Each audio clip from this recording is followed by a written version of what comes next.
Allahumma sholli ala sayyidina Muhammad wa ala ali sayyidina Muhammad.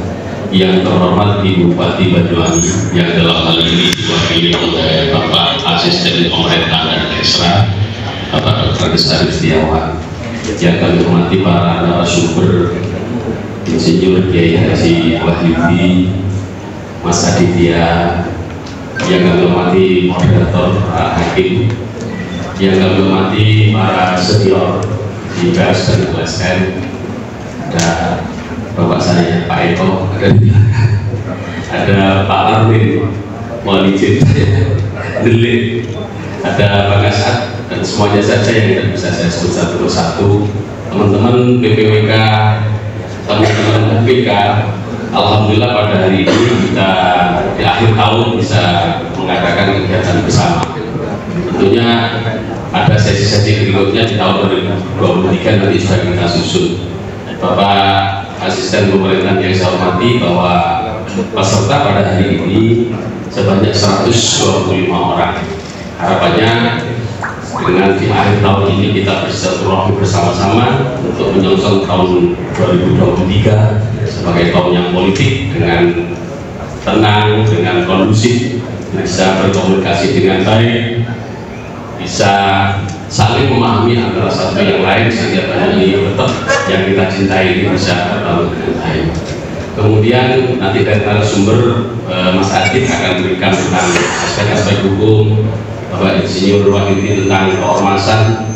Saya titip kalau yang di dalam Al-Quran itu Fakulalahu qawlan layyinan la'allahu yatadakkaru aw yakhsha, itu bagaimana ketika Nabi Musa dan Nabi Harun diutus untuk memperingati Fir'aun, bagaimana cara-cara memperingati Fir'aun yang memang menganggap dirinya Tuhan. Nanti mungkin sedikit bisa dengan qawlan layyinan, dengan kata-kata yang lembut dan sejuk.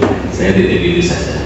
Saya kira itu menurut sekalian, sekali lagi bahwa segala sesuatu tidak ada yang tidak bisa diselesaikan untuk bagi kita cinta ini.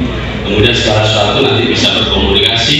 Kebetulan sekarang di Espangpol sudah ada warung NKRI, Bapak atensi dari Bapak Boy Rafli, penanggulangan teroris. Teman-teman silakan untuk bisa kopi di sana. Kita sediakan kopi-kopi sebagai media center juga untuk bersilaturahmi atau pertemuan dengan apapun. Teman-teman akan mengadakan pertemuan, panjenengan paling saya beri fasilitasi. Mudah-mudahan ke depan Banyuwangi akan semakin baik dan penuh berkah.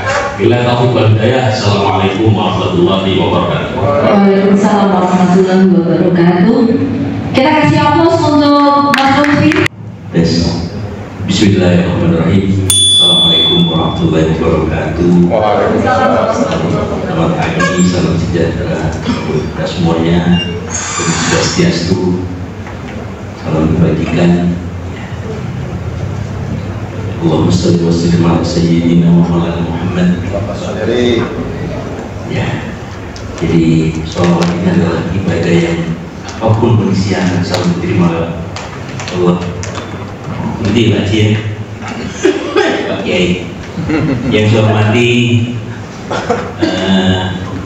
PLT Kepala Badan Espangpol Dinas, yang saya hormati Bapak Kiai saya, Bapak Ustadz, untuk politikus terkenal dulu.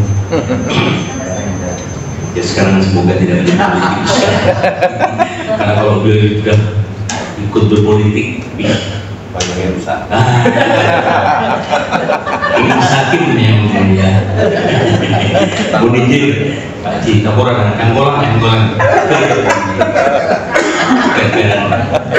Jadi alhamdulillah beliau itu sekarang menjadi penyelamat dan pendingin kita yang di sini. Kalau beliau muncul menjadi suatu hal yang luar biasa sebagainya.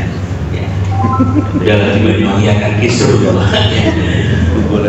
Mohon izin yang saya hormati dari Polri,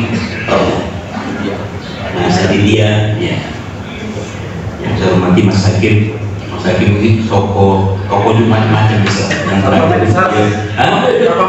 ya.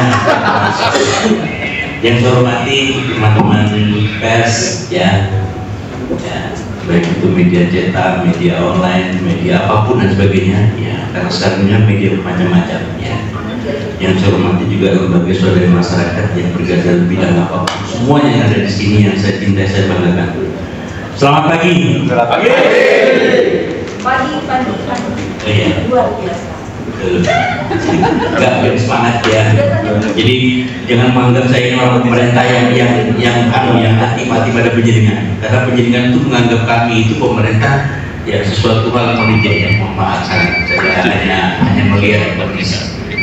Setahun yang lalu saya di dinas pertanian, banyak hal yang terjadi di pertanian. Saya juga sebelumnya di dinas perikanan, sebelumnya saya pertama.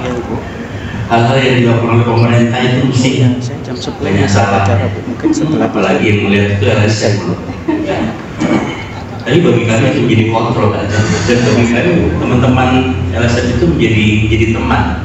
Mohon izin dan mohon maaf saya lupa tadi menyampaikan Ibu Bupati tidak bisa hadir di kegiatan hari ini yang memerintahkan saya tadi pagi karena Bupati pada saat sekarang ini sedang berkumpul di teras hotel bersama teman-teman jaringan dokumentasi informasi hukum ya, mahasiswa ya, di teras hotel ya. Saya kembali lagi kepada teman-teman yang ada di sini ini. Jadi terakhir saya di demo oleh teman-teman GNPI. Ada dari GNPI di sini? Iya. Ada. Wih, gambar saya itu ya mau cerita ya. Gambar saya itu ngarep itu dengan melintang ada di tengah-tengah. Endiri 2 miliar, endiri 2 miliar. Kalau jadi sesuatu hal yang mungkin ya, tapi ini kontrol bagi kami, bahwa orang-orang pemerintah pejabat seperti saya mesti akeh duit ya. Padahal saya sudah punya hampir 3 cucu dari ini, jadi ya awet muda banyak. Terima kasih, alhamdulillah. Alhamdulillah. Sekarang ini orang pemerintah itu dalam masa kontrol dari presiden dan LSM, karena mereka menjadi satu kesatuan. Ono LSM yang jadi pengacara, ono LSM yang jadi media, dan seperti itu sampai repot kita ini melihatnya dari mana itu. Ya. Tapi yang kami inginkan bahwa teman-teman semuanya, pemerintah jangan dianggap sebagai sesuatu yang menjadi besar kita, ya. Karena kami itu juga dalam rangka membangun. Memang jadi menungso, ya salah. Hilaf itu menjadi bagian dari sesuatu, tapi masa terus sesuatu hal yang salah terus kita lakukan.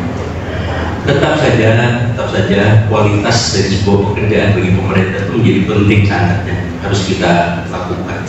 Menjadikan sebagai kontrol kita, pers dan LSM itu menjadi bagian yang positif bagi kami. Ya, tapi banyak hal yang kita lakukan, ada koordinasi, ada komunikasi yang harus dilakukan. Saya tidak mau menjelaskan ke situ apa. Saya pernah di Humas juga. Ya, saya pernah di Humas. Saya 2 kali menjadi Kabag Humas. Ya, saya 2 kali menjadi Kabag Humas pada era zaman Bu Ratna dan zaman pertama kali Pak Anas. Jadi bagaimana pada saat kami harus berjuang membela pemerintah, yang menyampaikan aspirasi, karena pada saat itu ada corong pemerintah. Dulu apapun yang dilakukan oleh pihak luar itu terkait dengan pemerintah, jelekkah atau baikkah sebagainya, mesti corongnya dijelaskan. Nah sekarang ini kan tidak pernah ada yang menjelaskan. Dianggap bahwa pemerintah, pers dan LSM itu sudah memahami kondisi yang ada di pemerintah. Jadi kita tidak perlu menjawab sudah. Padahal saya sering sangat pada teman-teman dari Kominfo maupun dari Humas yang ada di PMK meminta pada mereka, ayolah jelaskan. Kondisi ini penting dijelaskan karena masyarakat atau peserta bagian besar tidak pernah memahami apa yang dilakukan oleh pemerintah. Contoh paling baru, pasca banjir itu banyak hal yang kita lapor. Kebetulan saya sendiri yang memimpin pada saat pasca banjir itu apa yang akan dilakukan pemerintah, membagi peran ya, dari instansi pemerintah atau apa yang harus mereka lakukan sebagainya. Kita bagi, tapi kita tidak berbentuk pada aturan, pada sebuah mekanisme yang sama dengan peraturan, semuanya diatur. Tidak bisa serta-merta semuanya darurat, sehingga memang kesannya kita ini terlambat melakukan. Yang terakhir yang berkaitan dengan Huntara, ya. Bu Gubernur menetapkan Kuntara itu di lokasinya di PTN 12 ya. Tapi mekanisme yang ada di PTN 12 untuk melepas dari 1 meter 2 meter tanahnya itu perlu ada peraturan yang sampai dengan sekarang sulit jawabannya, benar, sulit jawabannya. Prosesnya harus melalui menteri, melalui ini dan sebagainya begitu, sehingga kami yang ada di bawah juga tidak serta-merta bisa mendesak. Saya malah menyarankan pada teman-teman, ayolah dipakai dulu urusan belakang, karena hunian ini kan penting sangat. Sementara BTT itu tidak bisa serta-merta bisa dicairkan dan sebagainya. Jadi mekanisme panjang. Jadi kita memang takut pada peraturan perundang-undangan yang berkaitan dengan aparat dan seterusnya seperti ini. Yang terakhir dari kami ingin kesempatan ini kebetulan Mas Lutfi diperintah oleh Bupati atas nama pemerintah ini memfasilitasi apa sih yang menjadi kepentingan pemerintah ya, kita bersama-sama lakukan ya, antara BES ya, LSM, kita kontrol bersama-sama pemerintah apa yang kita inginkan ya, apa yang menjadikan semuanya. Saya kira itu dari kami ya, menggarisbawahi kegiatan ini. Saya sangat ya, apresiasi apa yang dilakukan oleh Mabes Pol ya. Semoga hasil yang dicapai pada saat akhir nanti menjadi sebuah bagian dari proses pembangunan yang akan kita lakukan. Artinya mendewasakan kita semuanya.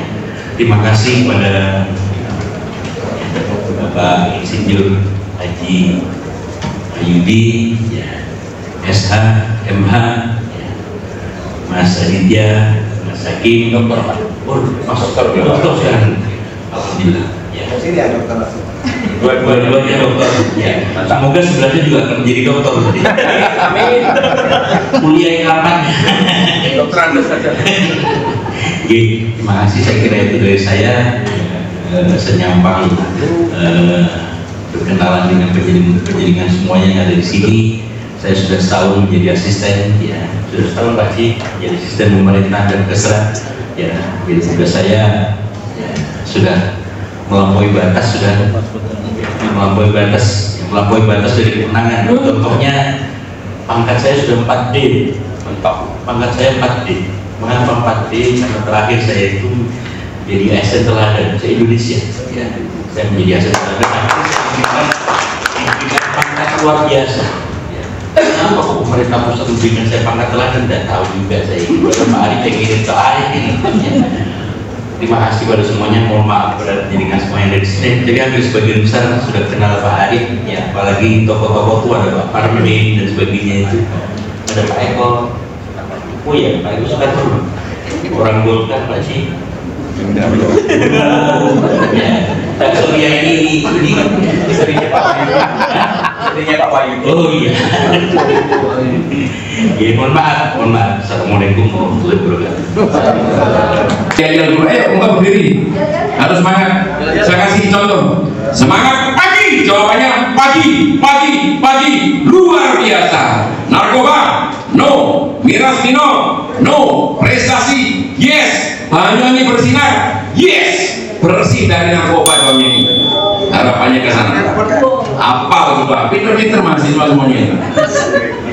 Ayo, dimulai ya. Semangat pagi. Luar biasa. Narkoba? No.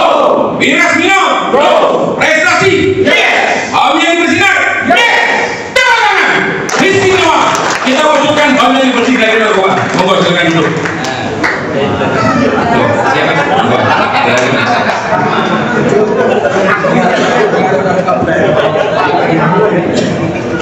Oke, di samping saya jadi dua narasumber sudah ready.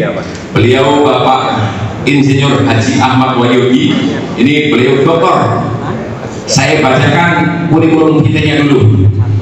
Yang pasti satu kata tokoh kontroversial yang morak-ngarik Banyuwangi kala itu. Gandengannya dulu politikus kancil Haji Eko Sukartono. Beliau hadir. Pak Haji, tepuk tangan buat Pak Haji. Dan sampai hari ini beliau insya Allah tetap jadi kancil ya Banyuwangi. Tepuk tangan lagi. Harus diakui itu. semua kabeh dapat pandemi. Pak Wayu ini sedang netor terus. Nah, saya bacakan dulu kurikulum PT-nya beliau supaya kita lebih memahami di era kekinian tidak sama seperti dulu beliau. Nah, kebetulan namanya sudah sama-sama diketahui, Insinyur Haji Ahmad Wahyudi. Jadi pengalaman pendidikan dulu S1 teknik dan S1 hukum, S2 nya hukum, S3 nya hukum. Ini sama S1 hukumnya di kelas saya, senior saya. Ya, masih senior saya. Apalagi Pak Adit ini masih junior saya. Tapi pinter-pinter kabeh, suki-suki kabeh, panggai kumpul kalau yang selatan, IKS, jurnalis sekarang mandi. Oke, kebetulan beliau ini juga ketua LPM Lembaga Pemberdayaan Masyarakat di tahun 94 sampai 99. Kemudian kita masih ingat beliau ketua partai PKB dan ketua DPRD Banyuwangi, dan sekarang ini beliau sebagai ketua LKBH pengurus besar PGRI Jakarta sana. Bayangkan gajinya berapa itu? Cuma duduk diam di sini jadi pengasuh Polres Asikro, kadang keluar Jawa juga gitu loh, tapi gajinya mengalir di Jakarta. PGRI se Indonesia aja istimewa ya.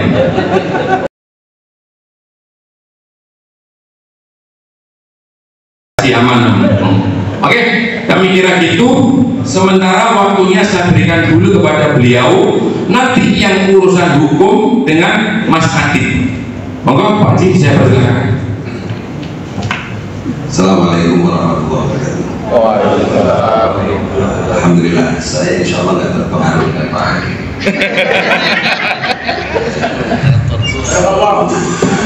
Provokatif. Dan saya memang minta yang pertama, walaupun harusnya Mas Adit dulu, karena Mas Adit nanti lebih formil, saya kata formil. Pertama, saya nostalgia aja dulu, ketemu dengan teman-teman lama, wajah-wajah lama, ya ada yang baru sebagian, kayak Pak Eko itu kan wajah lama, lalu ada Pak Parmin, ya, banyak Pak Asad. Jadi yang graduate sebenarnya beliau mungkin yang mengimbang.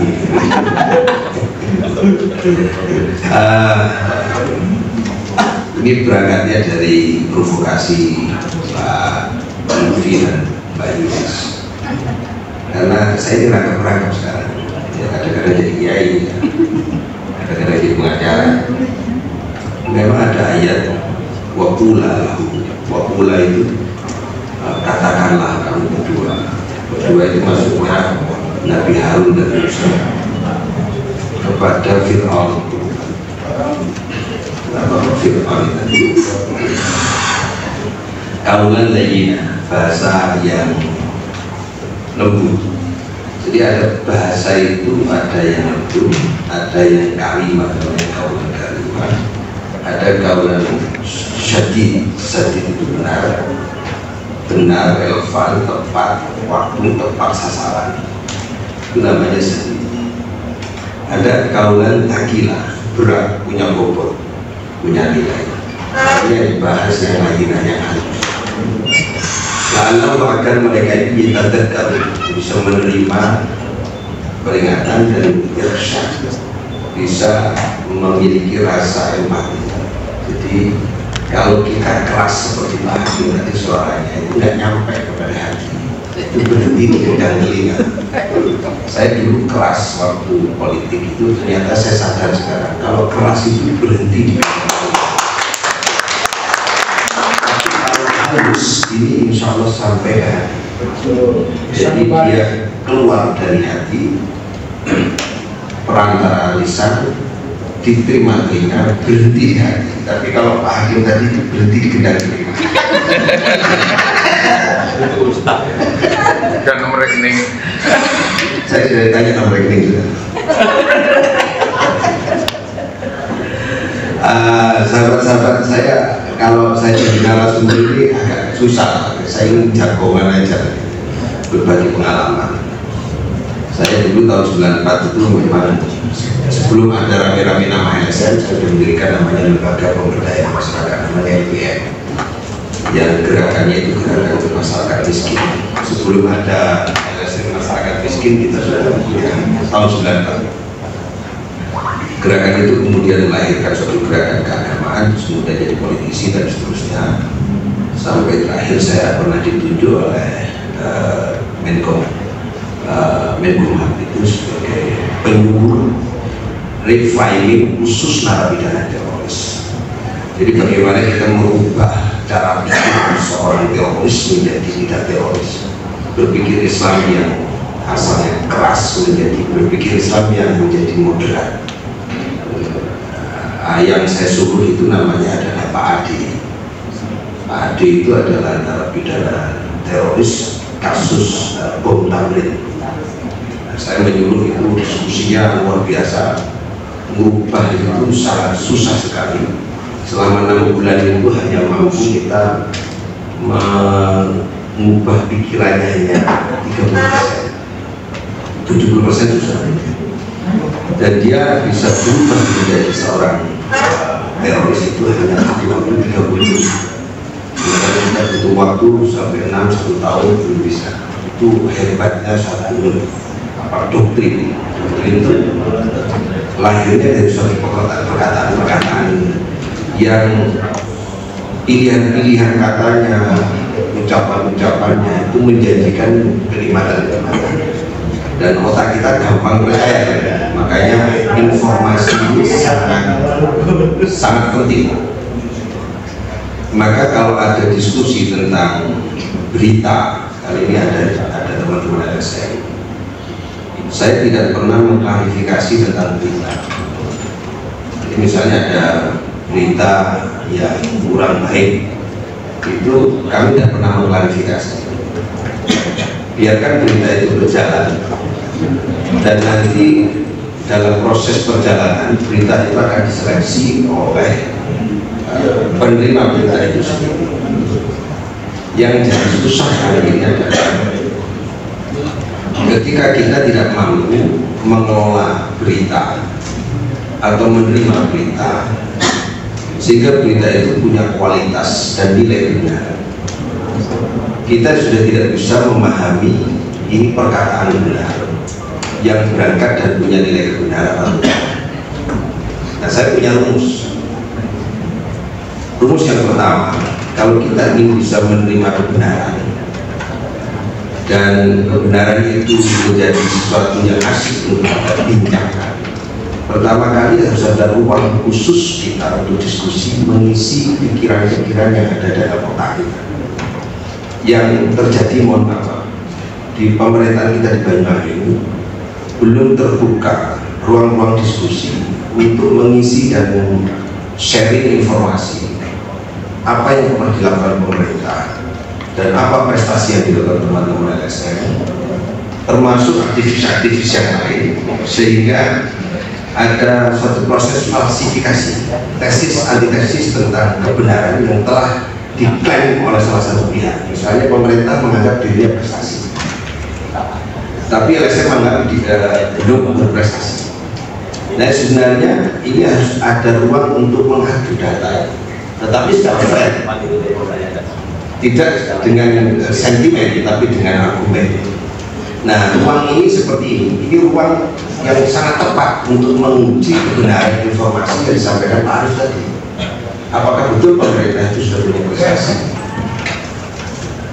dan apakah yang disampaikan oleh teman-teman kritiknya itu memang mampu mematahkan argumentasi atas prestasi yang diperoleh oleh pemerintah.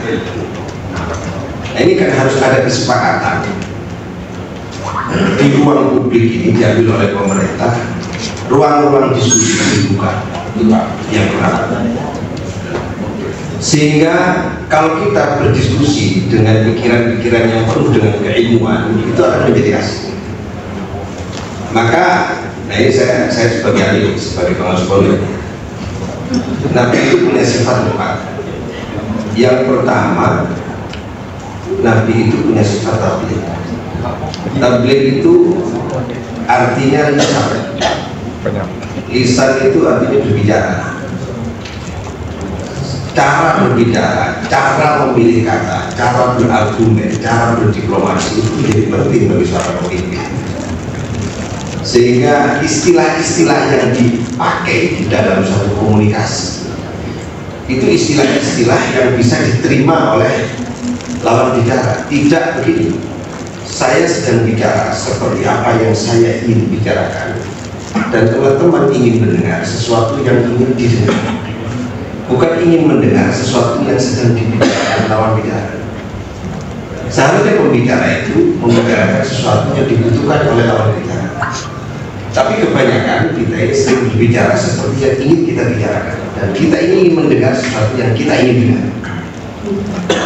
Kalau ini kita komitmen bahwa yang pertama kali ditata itu adalah menata dan memilih kata secara diplomatis, maka ruang pertama akan terpenuhi untuk melakukan uji terhadap kebenaran yang diklaim oleh salah satu pihak. Kadang-kadang yang mengklaim juga LSM. Pemerintah dianggap salah, LSM menganggap benar. Karena itu pikiran-pikiran yang pernah saya alami dulu. DPR itu tugasnya menyalahkan pemerintah. Waktu itu begini pikiran saya. Sehingga salah benar harus saya salahkan.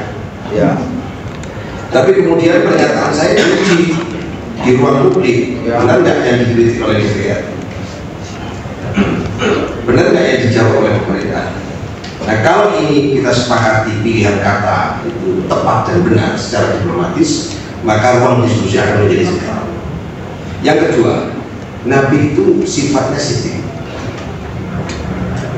Maka ketika kita itu berbicara tentang daerah, walaupun negara kayak Pak Hakim dengan yel-yel yang keras misalnya, tapi kalau hatinya jernih, itu sekeras apapun lisan kita, sekeras apapun dari kuatnya suara kita, kalau didorong dari kejernihan hati, insya Allah penerimanya juga akan menerima dengan lapang dada. Tapi kalau halus tujuannya ini, ya, kan ada yang halus tapi tidak berangkat dari kejernihan hati, maka sidik itu menjadi penting. Benar nggak kita ingin berkontribusi untuk daerah? Karena bedanya berkontribusi dengan kantor itu hampir sama. Bodoh dan lugu itu kan mirip. Orang ini lugu ya, bukan lugu itu sudah goblok aja. Nah ini kan kasar. Tapi kalau diterima apa adanya nggak apa-apa. Jolokan bodoh itu nggak apa-apa. Memang manusia itu asalnya kan memang bodoh, tidak tahu apa-apa. Menjadi pintar kalau dia itu belajar.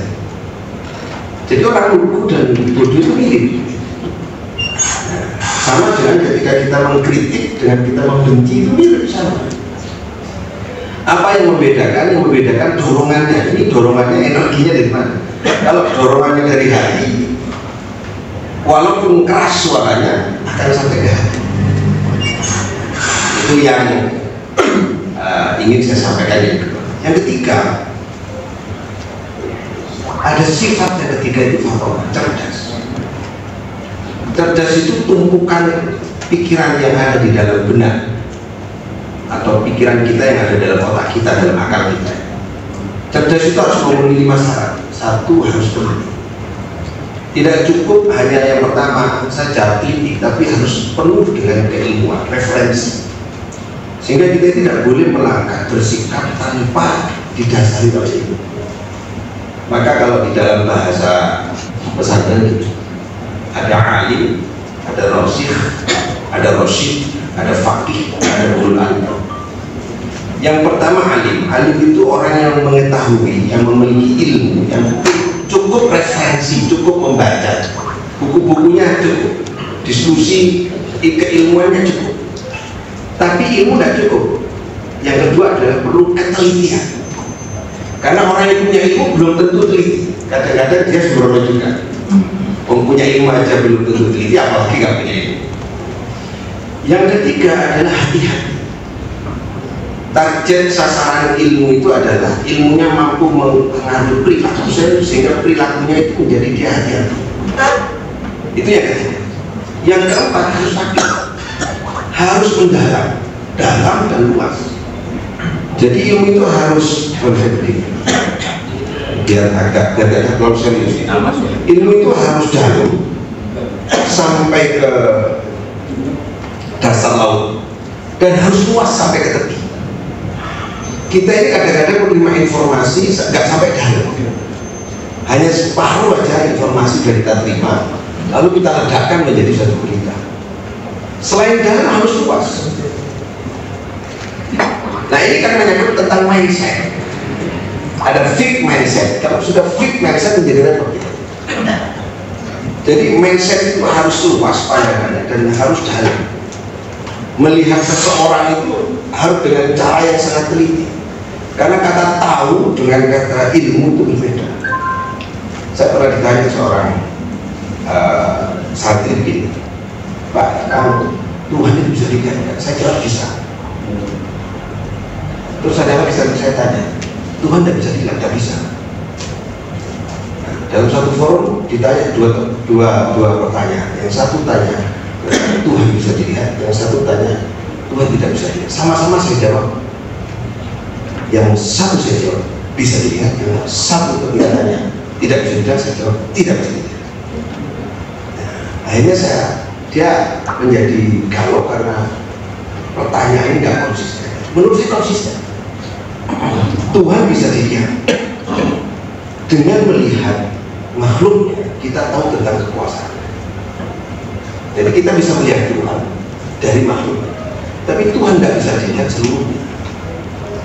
Jadi Tuhan tidak bisa dilihat seluruhnya, hanya bisa dilihat kekuasaannya. Kalau kita dalami informasi itu, kita tidak mudah salah paham. Jadi kita dalami, lalu kita luaskan pengetahuan kita. Nah itu berkaitan dengan tingkat kecerdasan dan intelektual. Maka pemimpin itu kan ada yang disebut amir, ada yang disebut malik, ada yang disebut khalifah, ada yang disebut rois. Kalau amir itu suka merintah. Protokol pemerintah yel baru sekarang ini. Berarti itu amir. Kalau malik itu menggunakan kekuasaan. Nah kalau khalifah itu menanggung resiko yang dimiliki oleh pihak lain. Resiko rakyatnya, kesulitan rakyatnya dipikul oleh pemimpinnya itu. Kalau rois, pemimpin harus lebih cerdas daripada yang dipimpin. Yang repot itu pemimpin tidak lebih cerdas daripada yang dipimpin. Jadi syarat yang ketiga di sini. Nah syarat yang keempat itu adalah amanah. Kita ini harus bertanggung jawab. Seorang ilmuwan itu harus punya expertise, keahlian atas keilmuan yang dimiliki, termasuk punya ekspektasi, punya harapan ke depan. Apa yang ingin diraihnya itu jelas. Menurut saya, karena saya pernah jadi LSM dan pernah jadi DPR juga, kita harus punya ekspektasi, harapan kita ke depan dengan expectation yang kita miliki. Expert itu apa yang kita keahlian kita itu apa yang kita harapkan ke depan. Lalu kemudian muncul responsibility moral. Kita harus punya tanggung jawab moral.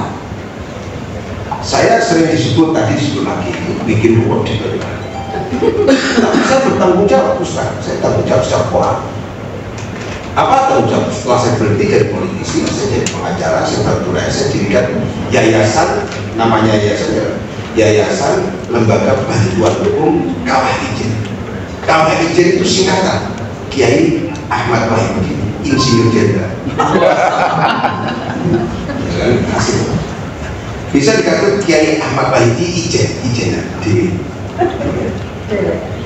Itu kita lakukan untuk membantu masyarakat yang tidak mampu. Ini contoh. Ini tidak sedang promosi. Ini sebagai responsibility moral, tanggung jawab. Ketika kami sebagai seorang pemimpin partai lalu gagal karena tidak bisa meneruskan proses itu, kami harus mengkader generasi. Mendirikan sekolah belum bisa, kita mendirikan program. Nah generasi itulah kemudian itu sebagai responsibility moral.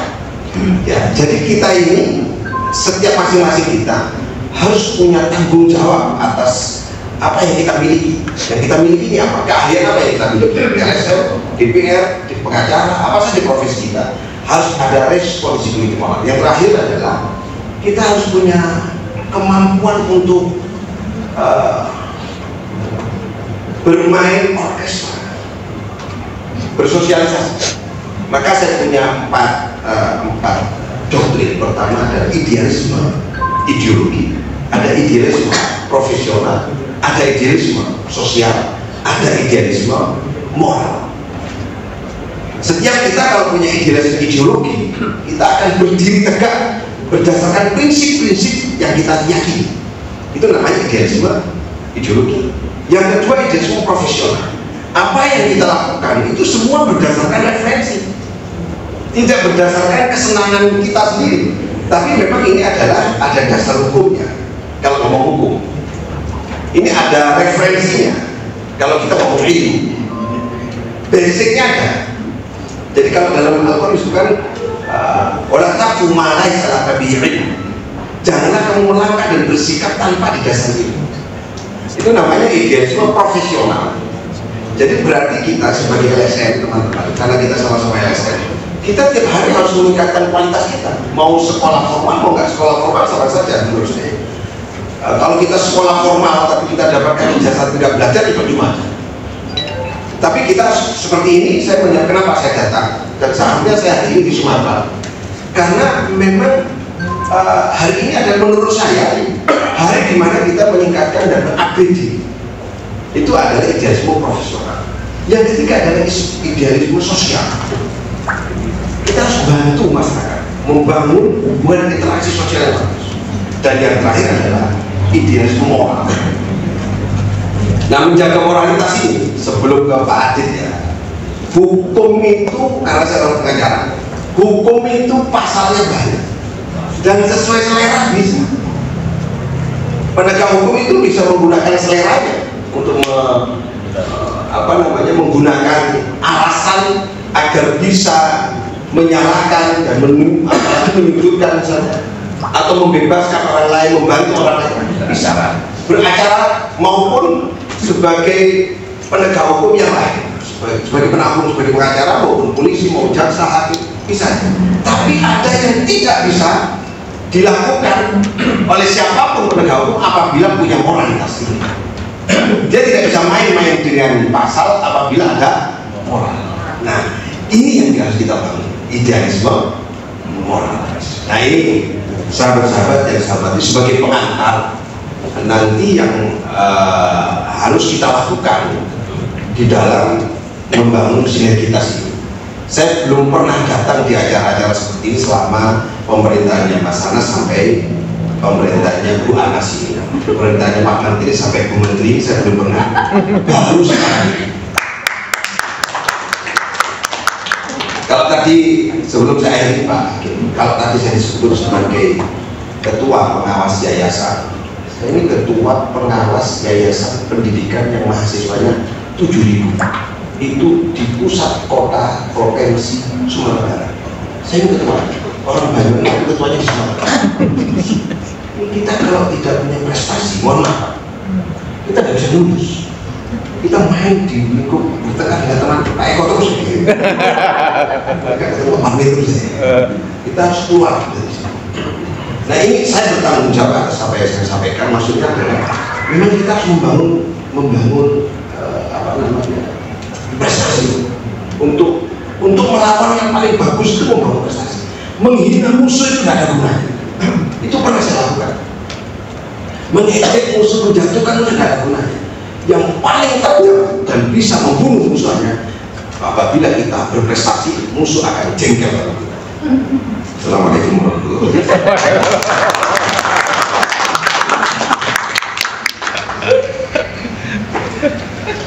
Sekali lagi hapus buat Bapak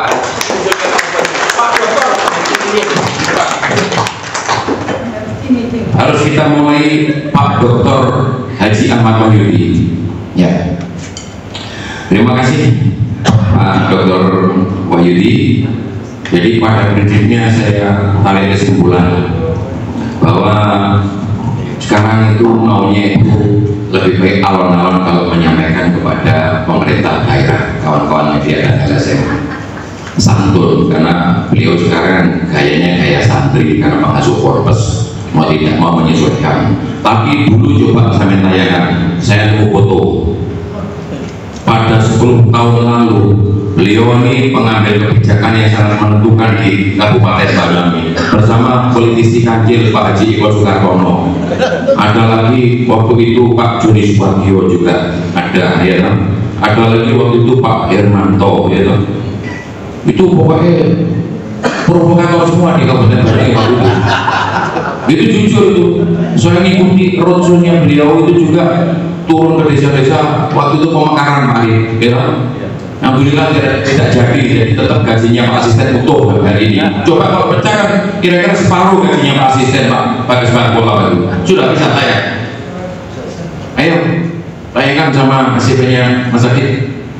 Jadi peran media dan LSM membangun Banyuwangi ini kami harapkan benar-benar nanti terjadi dialog yang dialogis. Hanya satu sisi pesan Pak Wahyu tadi, posisi pemerintah daerah ini, mohon izin Pak Arif, Pak Lutfi, belum ada keterbukaan. Artinya di balik kekuasaan yang dikedepankan ini kemudian juga bersembunyi di sistem lagi ini.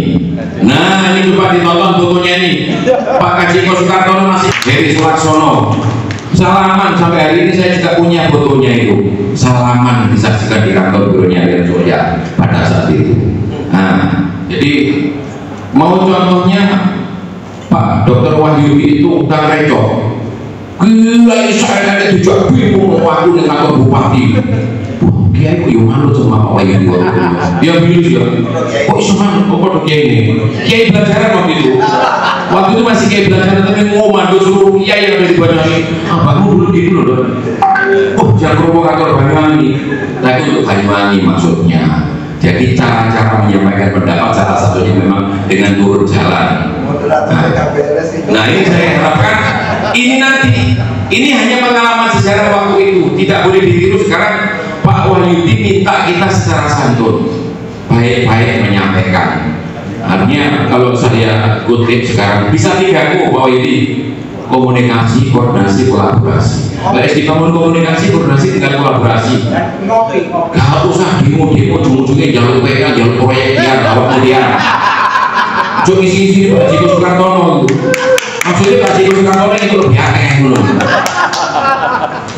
Yang bersih ini kayaknya mantan ketua aliansi partai non parlemen Bang Asad, terima kasih hadirnya Bang Asad.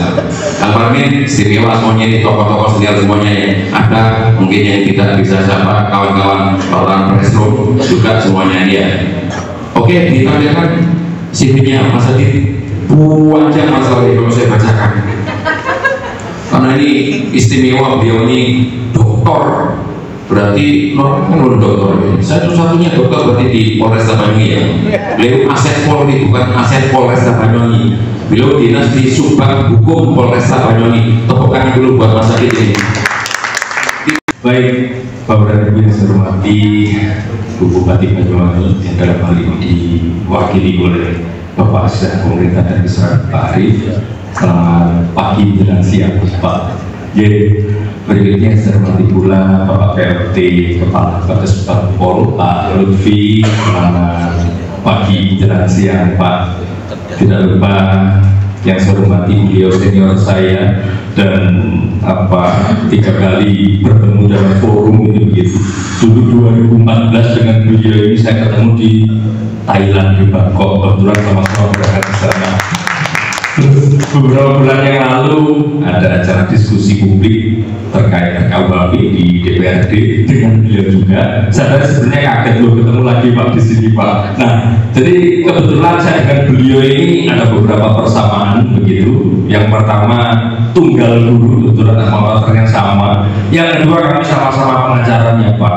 Cuma bedanya kalau beliau ini pengacara plat kuning, kalau saya pengacara plat merah. Artinya kalau kendaraan umum kalau plat kuning itu oleh narik karcis, nah kurang. Nah, saya hormati Pak Hakim selaku moderator, Bapak Ibu dari BPWK, Bapak Ibu undangan dari segenap jajaran LSM, Ormas dan juga rekan-rekan dari pers yang berbahagia pada siang hari ini.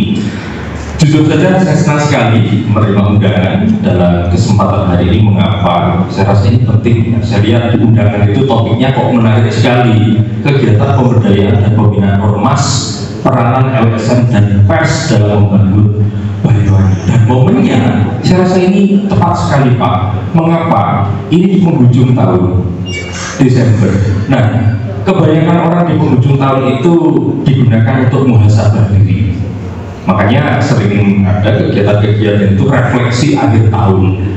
Sudah apa saja yang kita lakukan, baik itu hal yang buruk maupun hal yang baik, dan harapannya ke depan di tahun mendatang untuk yang baik tetap dipertahankan, untuk yang buruk bisa diperbaiki. Kan begitu. Baik Bapak dan Ibu hadirin sekalian yang saya hormati, izinkan saya tadi disinggung oleh Pak Moderator. Nah, kayaknya saya ini lebih bisa objektif dan netral kalau berbicara dalam kapasitas selaku akademisi saja. Boleh kira-kira Bapak Ibu? Baik. Nah, jadi begini Bapak dan Ibu, ini saya rangkum menjadi satu saja. Saya tidak menyiapkan materi khusus, sifatnya hanya memantik diskusi saja. Nanti kita lebih banyak dialog begitu. Nah, kalau kita membaca Bapak dan Ibu undang-undang pers dan undang-undang ormas, di situ sebetulnya kita bisa menarik adanya satu benang merah. Kenapa? Kalau kita membaca di dalam undang-undang pers, di situ ada sekian peran pers, salah satunya adalah sebagai sarana kontrol sosial. Kalau saya tidak salah itu di pasal 6 undang-undang pers 49. Bahkan kemudian itu di dalam penjelasan umumnya itu dipertegas. Yang dimaksud dengan sarana kontrol sosial ini sebagai upaya mencegah terjadinya perbuatan korupsi, kolusi, nepotisme atau penyimpangan atau penyelewengan yang lain begitu. Nah, sementara di dalam undang-undang ormas ini LSM kan bagian dari ormas begitu ya. Nah, di dalam undang-undang ormas di situ ada salah satu fungsinya adalah untuk menyuarakan aspirasi masyarakat. Nah, sekalipun di sini tidak tersebut dengan tegas bahwa fungsi dari ormas sebagai sarana kontrol sosial, tapi dengan di situ tertulis adanya sarana komunikasi yang itu merupakan media menyampaikan aspirasi masyarakat, di sini juga bisa dimaknai sebetulnya sebagai sarana kontrol sosial. Nah, sekarang itu menjadi pertanyaan, yang dikontrol siapa, kan begitu. Saya teringat dari yang disampaikan oleh baik Pak Asper dan juga Pak Lutfi. Ibaratnya Harun dan Musa menyampaikan kepada Fir'aun. Nah, saya agaknya kalau diibaratkan narasumber selaku nabi kok jauh sekali begitu ya. Dan juga kalau kemudian audien diibaratkan sebagai Fir'aun, nah ini kok rasanya ya kurang pas sekali begitu lah. Sifatnya di sini kita berdiskusi sharing-sharing saja dalam posisi yang setara begitu. Nah, Bapak dan Ibu hadirin sekalian yang saya hormati, kalau boleh saya rangkum substansi yang ada di dalam undang-undang pers dan juga undang-undang ormas, di situ sebetulnya sebagai wahana, sebagai saluran yang dapat digunakan untuk menyuarakan suara rakyat, kira-kira begitu. Nah, sebetulnya ini merupakan, kalau kita lihat dari perspektif hukum, ini hak konstitusional. Kita bisa melihat dalam konteks konstitusi kita di pasal 28 itu disebutkan kemerdekaan berserikat dan berkumpul untuk mengeluarkan pikiran baik dalam bentuk lisan maupun tulisan. Implementasi dari ketentuan pasal 28 konstitusi ini, Undang-Undang Dasar 1945 ini dibentukkan Undang-Undang Pers dan juga Undang-Undang Ormas. Kita kalau berbicara dalam konteks Undang-Undang Dasar yang asli sebelum amandemen, ini hanya di pasal 28 saja. Tahun 2000 Undang-Undang Dasar kita itu di amandemen yang kedua, kan 4 kali amandemen yang kedua tahun 2000. Nah, pasal 28 ini dijabarkan lebih rinci lagi di pasal 28A sampai 28J. Kalau kita bisa melihat di pasal 28F, di situ pada intinya menyebutkan hak konstitusional warga negara adalah hak untuk memperoleh informasi dan menyampaikan informasi dalam saluran apapun yang tersedia. Nah, artinya poin pentingnya di sini, baik itu ormas maupun insan pers di sini, ini dilindungi oleh payung hukum konstitusi. Apakah ini hanya berlaku di Indonesia saja? Tidak. Kita bisa melihat beberapa konvensi atau instrumen internasional. Yang pertama adalah International Declaration on Human Rights. Itu di 10 September 1948. di pasal 19-nya itu dijamin Pak Bu kemerdekaan untuk menyuarakan aspirasi. Bahkan kemudian kalau kita melihat di dalam International Convention on Civil and Political Rights (ICCPR) atau Konvensi Internasional Hak Sipil dan Politik di pasal 19 juga kemerdekaan untuk menyuarakan aspirasi itu juga dijamin. Artinya di sini poin pentingnya kemerdekaan untuk menyampaikan informasi, aspirasi itu merupakan hak yang dijamin baik secara universal maupun hak yang dijamin secara konstitusional. Itu yang pertama, Bapak dan Ibu. Terus kemudian yang kedua, ini menarik, temanya begini, Bapak dan Ibu. Di sini ada anak kalimat peran LSM dan pers dalam membangun Banyuwangi. Di dalam benak saya ketika membaca ini, sebetulnya ada judul yang semestinya ditambahkan. Apa itu? Peran LSM dan pers dalam membangun Banyuwangi lebih baik ke depan. Karena kalau berhenti di sini, Banyuwangi sudah membangun, Pak. Kalau kita flashback dalam konteks 10 tahun ke belakang, tentu kondisinya sudah jauh berbeda.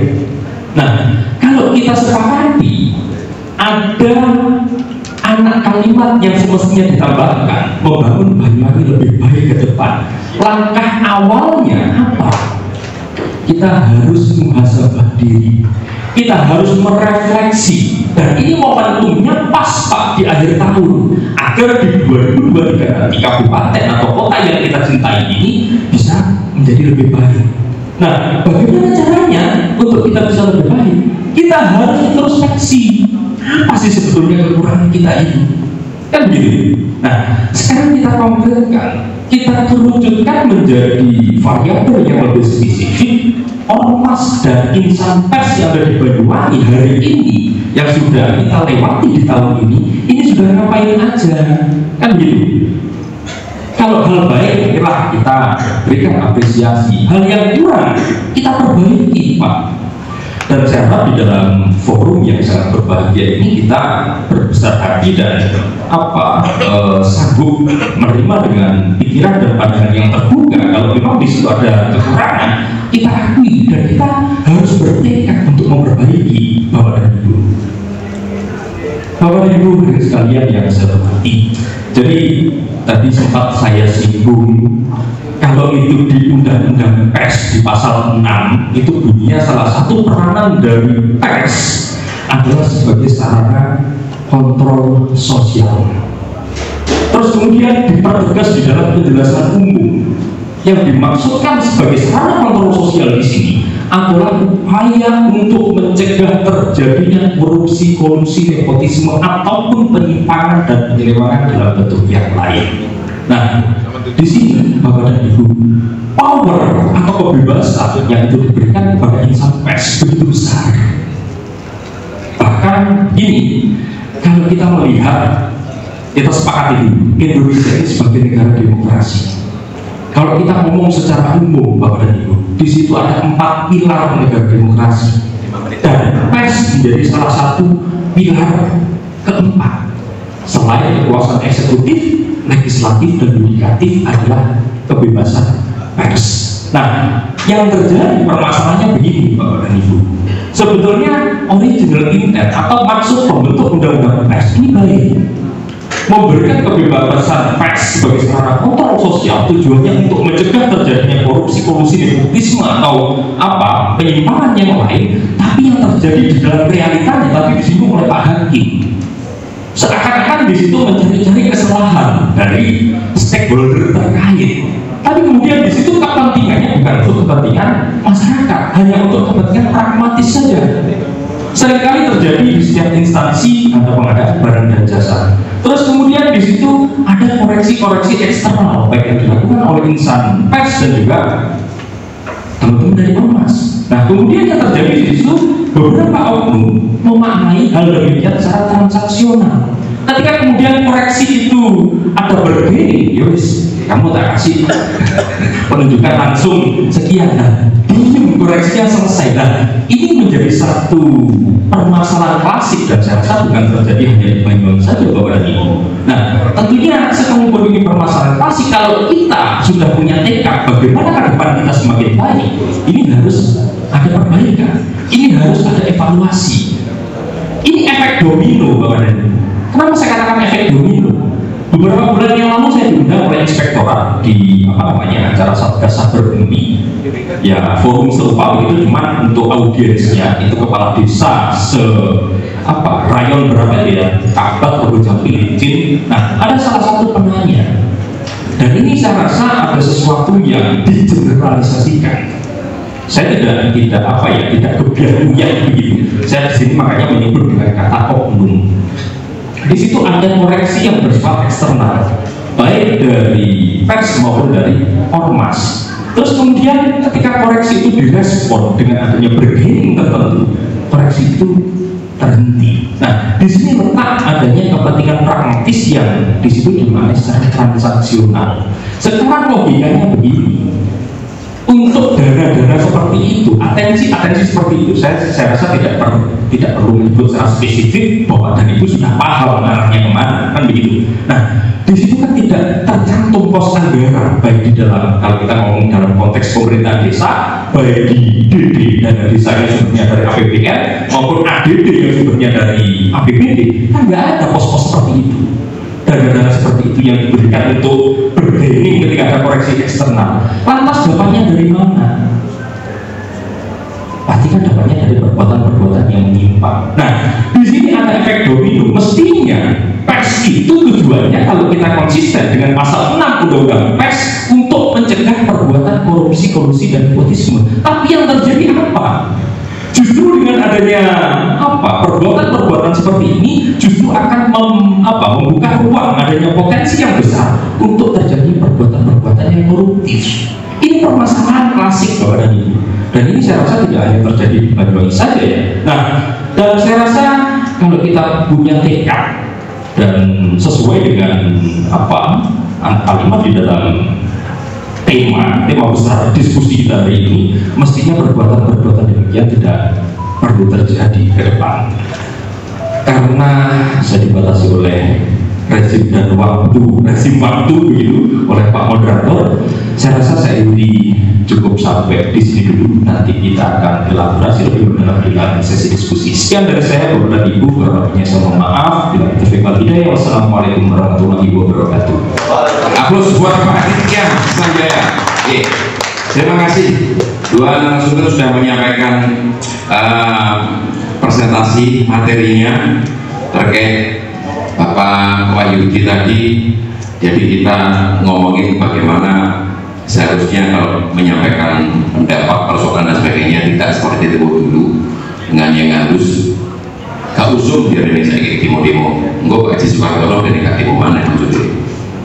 Nah, terus kemudian Mas Hadi juga menyampaikan ada koridor-koridor hukum yang nanti istilahnya bisa juga terdampak kepada kita semuanya. Saya sama dengan kawan-kawan LSM Media, ada Pak Arif, Pak Asisten satu, di ruangan ini ada Pak Lutfi, jadi perwakilan dari pemerintah kabupaten ada, kemudian dua narasumber. Saya buka termin pertama 3 penanya. Ya, kita puas-puasin, kita dialog. Saya persilahkan bagaimana pertanyaannya mengerucut ini nanti berending memang kita benar-benar ingin berkontribusi pada pemerintah daerah Kabupaten Banyuwangi dengan peran masing-masing media dan LSM. Monggo, saya persilakan. Dari SPMB Forum Perwakilan Masyarakat Banyuwangi terdaftar sebagai ormas resmi di tahun 2005, dan kebetulan domisili kami ada di Banyuwangi Selatan. Pertanyaan singkat Bapak pada perwakilan pemerintah atau narasumber, kita ini sudah bertahun-tahun kita flashback ke belakang bahwa di tahun 90 kepala desa ini kaitannya nanti dengan infrastruktur pembangunan itu sangat minim sekali dengan namanya seperti sekarang. mendapatkan bantuan-bantuan yang sifatnya untuk membangun desanya. Ini kan Banyuwangi juga, tetapi tingkat kualitas dan sebagainya itu masih kita pertanyaannya. Sekarang tentang dengan pembangunan di Banyuwangi, contoh ketika membangun sebuah pembangunan di desa itu, secara pemetaan itu sudah tidak ada, artinya habis yang mau dibangun, tetapi anggaran kita tetap keluar yang namanya dana desa tadi yang ditudek oleh Pak Adit. Dana desa itu APBN, alokasi dana desa, tetapi yang dibangun secara infrastruktur fisik habis. Pertanyaannya terjadi sebuah pemborosan yang sifatnya untuk membangun, yang sifatnya hampir tidak memenuhi apa yang dimaksud dengan pembangunan itu. Terima kasih. Kita masih mengontrol dengan pembangunan yang kurang signifikan. Terima kasih Pak Saryono. Terjadi pemborosan. Kalau kamu mau semua dan kamu mau semua, kalau nggak makan dapat semua, itu kebakaran. Pilih Pak, satu kiai atau ada Indonesia. Tadi akan sama Pak Yudi, kita bingung kemana arahnya, nggak jelas. Cuma satu yang saya berikan adalah amanah. Bagaimana agar pertanyaan Pak Asep tadi terjawab? Bagaimana agar pemerintah ini adem, ayem, tenang karena perlu amanah? Tolong jelaskan Pak Insinyur atau Pak Kiai, bagaimana amanah yang dipegang oleh teman-teman ASN itu agar bisa tercapai sesuai dengan apa yang diamankan oleh Pak Insinyur tadi. Yang kedua dari Pak Polisi, Pak Adit, akademisi, mohon maaf. Ada beberapa hal yang buat kita bingung teruskan di lapangan. Adanya aturan-aturan yang formal. Kita boleh menyampaikan pendapat. Dulu kita demo, kita dulu ambil kursi Pak Bupati bahwa gedung DPRD diterima oleh Pak Yudi, gitu ya. Lalu sekarang kita nggak boleh demo, tidak boleh menghina. Ada undang-undang yang baru, KUHP baru begitu. Maka kita kena undang-undang karet dan sebagainya. Yang paling akhir adalah pertanyaan untuk Pak Arief. Nggak usah khawatir Pak, LSM tidak akan memata-matai pemerintah. LSM hanya ingin mengingatkan kepada pemerintah bahwa ini salah, ini benar. Kalau benar kita katakan benar, salah kita katakan salah. Paling akhir sekali untuk keduanya, ada satu ada satu perkataan yang manis sebetulnya, direct man and direct base. Itu ada aturan dari Menteri Dalam Negeri, saya lupa namanya, tapi di sana diaturkan, diamanatkan untuk menempatkan orang pada ahlinya. Kalau Pak Arief tidak ahli dalam sistem, jangan, hancur nanti. Kalau Pak Wahyudi ahli dalam kiai, ya kiai, jangan hancur Pak.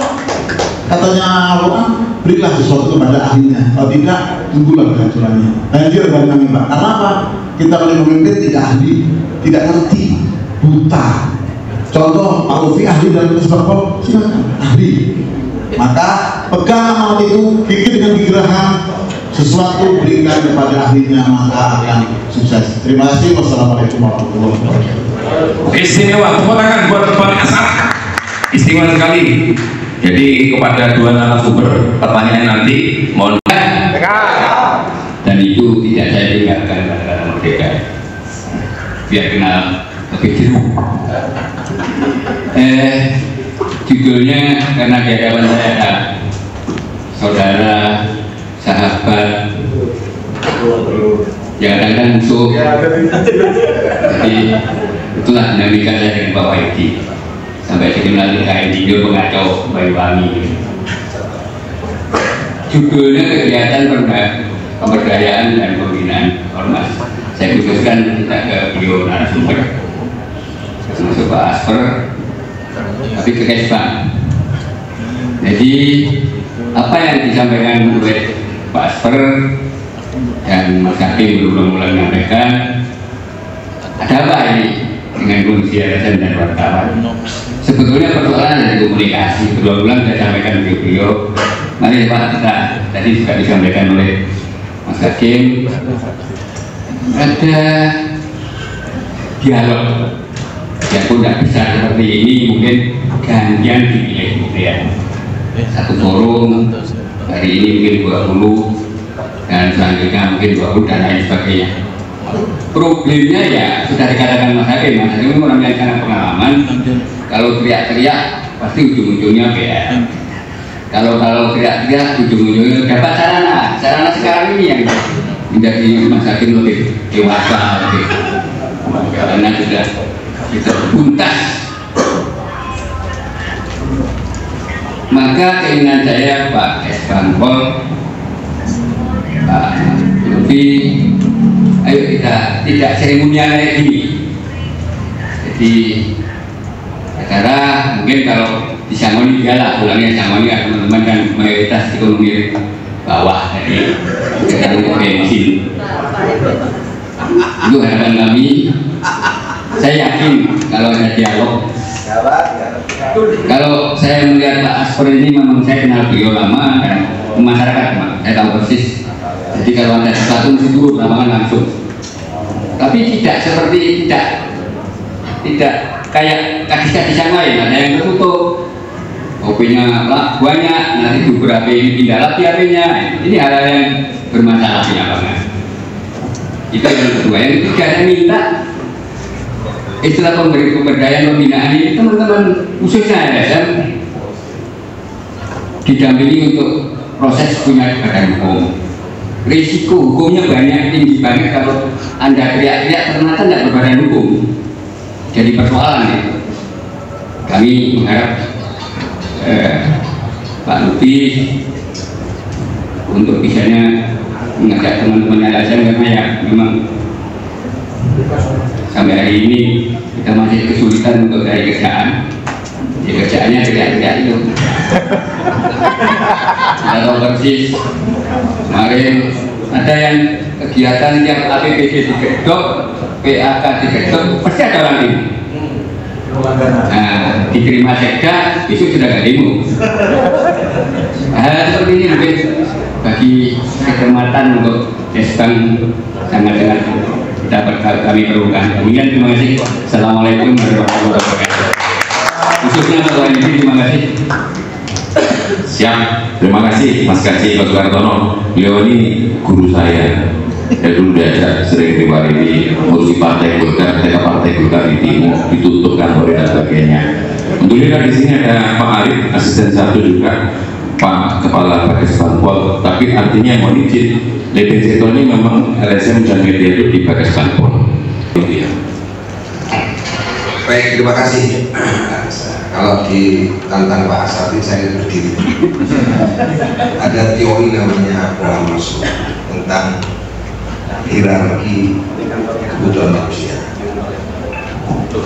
Hierarki kebutuhan manusia itu kebutuhan dasar, itu namanya adalah fisiologi need, kebutuhan dasar, basic need. Basic need itu ini urusan perut, urusan kerjaan.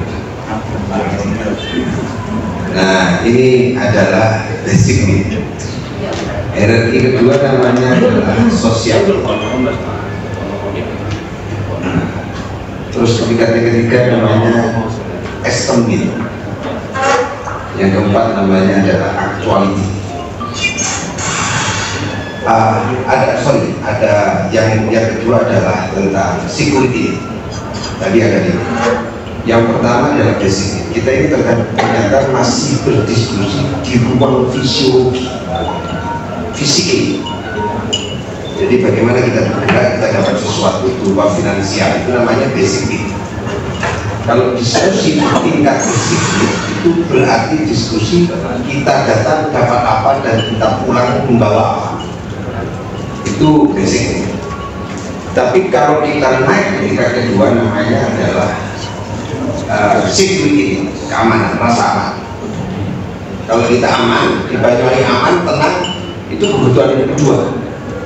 Kebutuhan ketiga adalah sosial nih. Kalau kita bisa jago lagi. Nah, ini saya ingin merespon yang pertama itu yang pertama dari Pak Eko. Orang berkeluarga itu ternyata bukan seks yang nomor satu. Itu ternyata punya peringkat hanya 20%. 80% kebutuhan keluarga itu jagongan. Jagongan gak enak, cerai.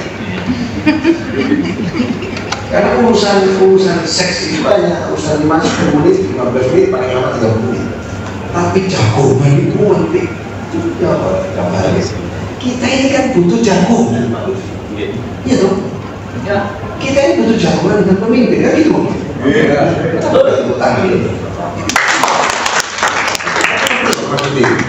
Gabungan kayak gini sama bupati, sama Pak Sekda, ya orang balik, wah harus ditepuk-tepuk gitu kan.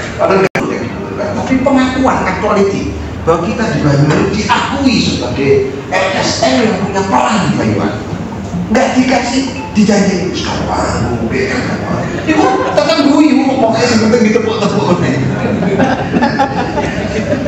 Komunikasi. Nah itu kebutuhan yang ketiga, sosial media. Nah kebutuhan yang keempat adalah esteem, yaitu penghargaan. Kita itu butuh pengakuan, butuh dihargai. Dan yang paling penting bukan butuh dihargai, tapi menghargai. Nah, bagaimana pemimpin menghargai? Senang tidak senang Pak ada yayasan di mana-mana ini, di mana-mana seluruh Indonesia. Saya udah keliling Indonesia, bukan hanya Banyuwangi yang buahnya yayasan. Itu berarti ada persoalan apa? Kalau kita bicara pekerjaan, kalau kita mau kritik berarti kan belum tersedianya lapangan pekerjaan. Maka LSM adalah salah satu cara berkontribusi kepada pemerintah agar kita tidak dianggap sebagai peminta pekerjaan. Apa kontribusinya? Kritik. Jadi kontribusi LSM kepada pemerintah kritik. Bikin spanduk.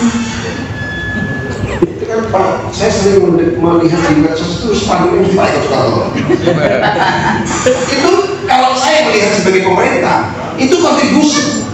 Perkara kemudian setelah itu ada sesuatu yang diberikan, itu kontribusinya mungkin berkontribusi. Nah karena memang tidak ada lapangan pekerjaan yang mesti kita kerjakan, kita harus mengajar dengan cara berkontribusi. Nah ini cara kita menghargai LSM adalah harus melihat LSM bagian dari untuk membesarkan pemerintah dengan cara kritik. Pemerintah tidak akan tegas dan tidak akan bisa menyelesaikan pemerintah dengan baik tanpa kritik. Dan berbahaya kalau pemerintah tanpa kritik. Maka hadirnya LSM tidak boleh kita alergi, kita harus datangi. Dan kalau perlu pemerintah itu minta dikritik. Ya, masuk. Jangan sampai saya jangan membela pemerintah. Kan pura-pura Pak Hakim mengkritik padahal membela. Kita tahu ya. Nah yang keempat itu adalah esteem, penghargaan, saling menghargai. Yang terakhir itu adalah aktualitas. Ada orang itu nggak butuh dikasih apa-apa, yang penting bisa beraktualisasi. Jadi LSM nggak sugi-sugi kalau DPR nggak fokus, yang penting beraktualisasi. Kayak Pak Hakim ini kan digaku, sing narkoba, dia mengaktualisasi diri di Polres dan dia Polres gitu ada polisi desa. Dia butuh aktualisasi. Walaupun itu nggak ada duitnya. Iya betul. Karena dia masuk ke kebutuhan yang kelima, sudah masuk aktualisasi. Sekarang bisa Pak Segurman, saya tadi itu kan tidak tahu arah kita diskusi apa. Saya kan menyinggung teman-teman karena saya tahu teman-teman ini sensitif. Karena dia ngomong salah, jadi aku butuh hati-hati. Ajan maya itu orang-orang ajan. Kalau adanya di sini kita berhenti, tapi kalau adanya jauh apa? Saya kan kiai.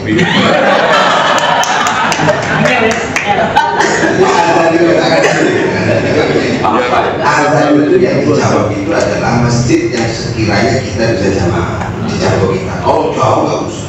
Nanti kalau jauh juga dijawab KPK mari-mari. Ya, paham ya? Jadi masalah aku kiai.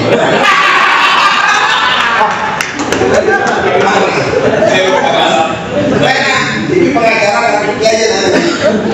Sampai itu kayak itu dari pengacara, kiai, sampai dia ke kurko, terima nggak sampean?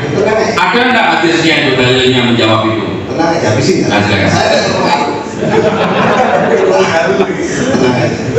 Yang dimaksud amanah itu adalah tadi semua yang kita miliki di Banyuwangi itu kalau kita rebutan bahwa ini tanggung jawabnya bupati nggak bisa, tanggung jawabnya Kapolres nggak bisa. Semua yang ada di Banyuwangi bertanggung jawab atas seluruh sumber daya alam yang kita miliki. Dan kita perannya kan masing-masing berbeda-beda. Nah, yang penting kalau kita mau beraktualisasi dalam konteks amanah, harus diberdayakan DPR. DPR itu tugasnya pengawasan. DPR itu harus kritis, harus menganggap pemerintah itu salah. Ini harus menganggap pemerintah itu punya kecenderungan salah. Bukan salah ya, menganggap salah untuk mengontrol. Kan fungsi kontrol. Kalau proses ini nggak berjalan, berarti tidak aman. Masyarakat, LSM dan pers juga sama. Ketika kita memberikan informasi dan mengkritik dengan benar di jalur luar DPR dengan tulisan maupun dengan lisan, itu juga amanah.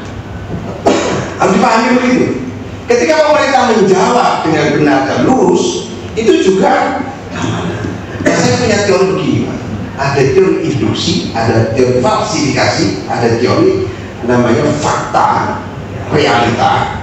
Itu diadu dengan apa yang kita lakukan dengan rasa dan pikiran untuk menemukan logika berpikir secara ilmiah. Itu teori induksi yang pertama. Jadi kalau ada kesimpulan pemerintah ini berprestasi, itu cukup kita buktikan satu macam perkara yang membawa pemerintah itu turun nama baiknya, berarti nama prestasi itu sudah tidak cocok disadar. Bisa nggak kita sebagai LSM atau pers menunjukkan satu bukti bahwa sama dengan begini, Pak Hakim mengadakan acara semua pakai baju hitam, sepakat semua pakai baju hitam, ternyata ada yang pakai baju putih. Yang induksi tadi salah, sudah ada ternyata tidak semua, ada yang pakai baju. Pemerintah ini prestasi, ternyata ada satu yang terlewati, misalnya dunia pendidikan, pertanian atau pertanian misalnya, ternyata terlewat, berarti belum prestasi. Mampukah kita menunjukkan satu kesimpulan sinopsis publik yang menyatakan prestasi dengan satu kegagalan? Itu namanya amanah. Yang kedua, teori falsifikasi. Teori falsifikasi adalah kalau ada orang ngomong benar, kita harus ngomong salah. Kalau ada tesis, harus ada antitesis. Kebenaran itu harus diuji, Pak. Kebenaran itu harus dibawa ke laboratorium. Iya, betul. Kalau nggak dibawa ke laboratorium, kalau kita lihat dengan mikroskop, benar nggak ini? Ini benar nggak kuman? Benar nggak ini bakteri? Harus ada. Iya, kalau nggak, kalau kamu ngomong benar, kan kita bisa terjebak, ternyata salah.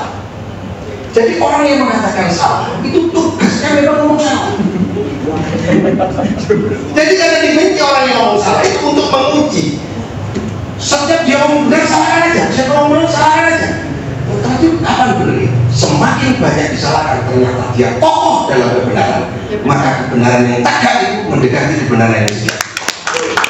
Apresiasi yang keras, yuk. Istimewa ini. Bukan membenci ya. Pemerintah nggak boleh lagi ya. Nggak boleh lagi, nggak boleh membenci. Nggak boleh, apa tidak benci. Persoalannya kita kan ada kebijakan ini orang senyucing dari pemerintah. Ya itu. Soalnya gambar rumah wartawan yang itu ada ya.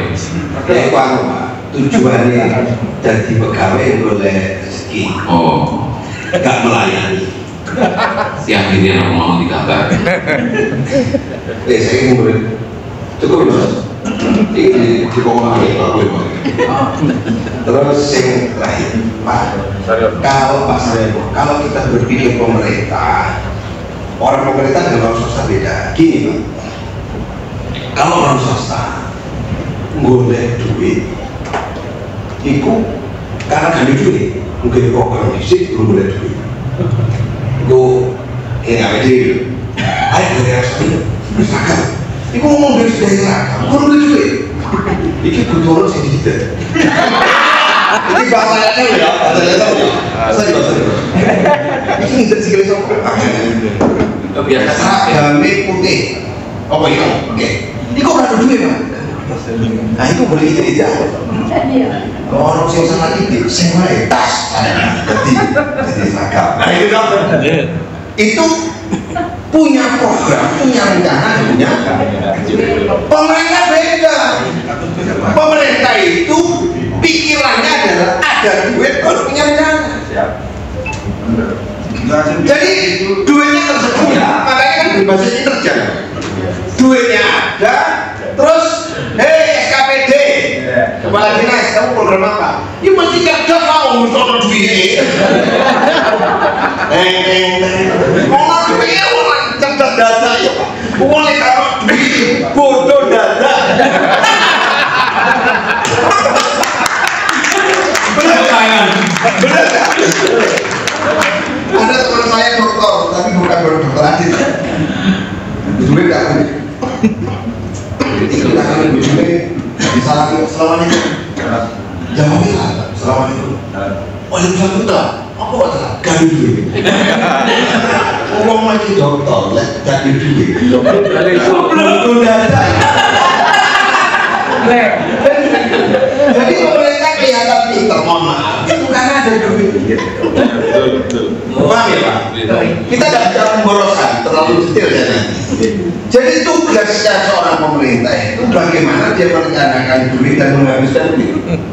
Kalau nanti sifat terakhir di terakhir itu ada sisa, daya sarafnya berkurang, dia akan investasi. Lega iso kalau duit itu malah gak punya investasi, aneh kan? Nah kalau kita, bagaimana kita bisa menyimpan duit itu beda. Makanya sampai swasta ngelitik pemerintah orang iso. Kalau sampai pikiran swasta ngelitik pemerintah mana boros, tidak. Justru menghabiskan daerah. Iya Pak, betul nggak Pak? Pertanyaannya menarik sekali sebetulnya. Jadi begini, saya hanya sebatas menanggapi dari sudut pandang atau koridor hukum saja.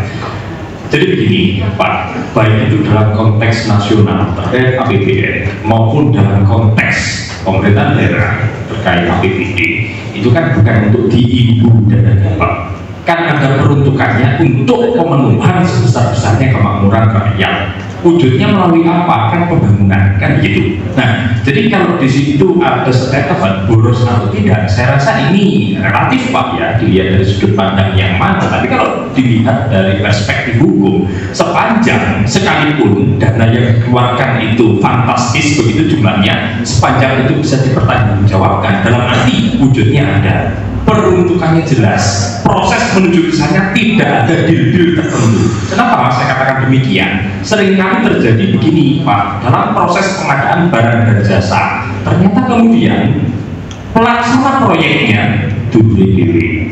Nah, di sini ada proses transaksi. Nah, di sini yang dinamakan celah adanya tidak pidana korupsi. Atau mungkin begini, di situ ada markup.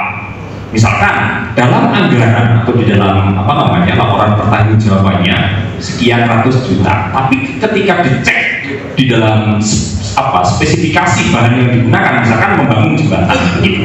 Nah, ternyata harga dari bahan-bahan itu di bawah LPG. Nah, di sini celahnya ada tidak pidana korupsi. Sepanjang kemudian sekalipun angka yang dikeluarkan dalam proses pembangunan, baik itu dalam lingkup lokal di desa, di tingkat daerah maupun di tingkat nasional, dari belanja yang dikeluarkan ini bisa dipertanggungjawabkan antara spesifikasi bahan yang digunakan dengan laporan pertanggungjawabannya itu inline, sesuai. Nah, di sini ya sah-sah saja Pak. Saya rasa itu Pak. Terus kemudian yang kedua tadi Pak, terkait dengan RKUHP, sebetulnya ini bukan semacam ada distorsi informasi Pak ya yang ditangkap oleh masyarakat pada umumnya. Nah, di sini bukan demo dilarang Pak. Kenapa? Karena pada prinsipnya ini merupakan hak konstitusional. Kita bisa melihat di dalam pasal 28 Undang-Undang Dasar, kemerdekaan untuk kemerdekaan keberserikat berkumpul mengeluarkan pikiran, baik dalam bentuk tertulis maupun dalam bentuk lisan, ini dilindungi oleh undang-undang Pak. Di sini tidak ada sama sekali aturan pun baik dalam konteks KUHP existing, KUHP hari ini maupun RKUHP yang baru saja disahkan, itu nanti masih berlaku 2025 nanti, maupun di dalam undang-undang tentang penyampaian pendapat muka umum, tidak ada satupun larangan Pak untuk menyuarakan aspirasi dalam bentuk unjuk rasa, demonstrasi. Nah, terus kemudian saya ingin nyambung yang sudah disampaikan oleh Pak Wahyudi tadi. Saya sebetulnya sepakat Pak Pak di sini terkait rekan-rekan LSM maupun dari teman-teman jurnalis, ini mestinya ada suatu upaya untuk menyuarakan kritik. Cuman begini Pak, yang perlu saya tekankan, kalau tadi Pak Wahyudi mengutip ayat-ayat yang tentu saja saya bukan di bidangnya, dan di sini saya juga tidak akan mengutip ayat-ayat. Cuman saya teringat satu postulat Latin begini bunyinya Pak: destinata tantum profactis non debentur. Apa artinya? Maksud yang baik tidak selalu diikuti oleh tindakan-tindakan yang baik. Kalau kita konsisten mengkritik, oh itu berbelok, harus diluruskan, oh itu kurang benar, harus diingatkan. Saya sepakat, ini tindakan yang mulia. Bahkan ini pun merupakan amanah dari undang-undang pers di pasal 6 dan juga penjelasan umum undang-undang 40 tahun 99. Tapi yang terjadi ketika kritik ini hanya untuk mencari-cari dan kemudian endingnya ini bisa, mohon maaf dalam tanda kutip, terbeli dengan bergaining tertentu. Nah ini yang saya rasa perlu dievaluasi Bapak Ibu. Nah saya rasa ini sepakat, tindakannya maksudnya baik, tapi tidak selalu diikuti oleh tindakan-tindakan yang baik. Saya rasa dari saya itu Pak, kurang lebihnya saya mohon maaf. Saya kembalikan kepada moderator. Oke, tepuk tangan, aplaus untuk Mas Adit. Dan ini saya berikan kesempatan kepada Pak Lutfi selaku leading sektornya untuk kegiatan kawan-kawan. Monggo saya persilakan. Mohon izin Pak Asisten, saya menjawab apa yang ditanyakan oleh Bapak saya sendiri. Beliau itu mukhalid, sahabat almarhum Bapak saya Pak Eko. Mudah-mudahan panjang umur.